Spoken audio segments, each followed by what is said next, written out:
my channel. It feels like it's been a long time since I've done a paint pouring video, and it has because my house is under construction. So I didn't want to do a painting and have dust particles flying in the air and landing in my painting and drying in it, and I just didn't really want to take the chance of getting out everything and messing with that. So I think we're finally at the point to where a lot of the dust is cleaned up for at least 48 hours, I'm hoping, and I can let this painting dry before we start another round of construction. We have decided to take out one of our bedrooms to enlarge our living room, dining room area, because we have a pretty small home. And it's after the holidays, we realized we just really need more space. Kids are gone, we're empty nested, don't need the bedroom anymore, so we tore it open. So that's why it's such a mess in here. So tonight I'm gonna do a swipe, and I'm going to use golden paints for the first time. I just broke down and bought a couple different golden paints that I really have enjoyed watching. Courtney Hoelscher, I hope I'm not butchering your name, Courtney. She does amazing swipes, and her color scheme is just gorgeous. She uses a ultramarine blue mixed with a little bit of quinacridone magenta. She uses the golden pearl and the golden burnt sienna, and then the golden iridescent gold. So I'm going to use her same color scheme and paint mixture recipe. So I'm hoping I get some good results tonight, but it is my first time using these, so I guess we'll just have to see what happens. So wish me luck.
close-up.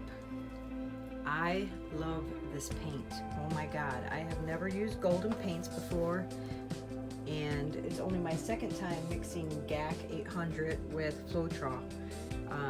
And when I did, I used different brand paints. I think I used Liquitex Basics and some Arteza. So this is my first time using golden paint, and it is worth every penny. The sheen and the butteriness is just, oh my God, it's remarkable. And I know you're getting my overhead lighting. Sorry about that. I have overhead fluorescent light, so it's playing with it, but wow. I just hope this dries like it looks. These paints are beautiful. You must try them. I was really afraid actually because they're so expensive, and you don't want to mess up a painting after you've spent, gosh, some of them were, you know, $20 for a 8-ounce bottle. One was $28, so I mean, even with a coupon at Michael's and such, it's still very expensive. But I hope this one dries well, and we'll come back and take a look in the morning and see how it is. I'm going to seal off this room now, hoping that no dust particles land in this baby overnight from our construction upstairs.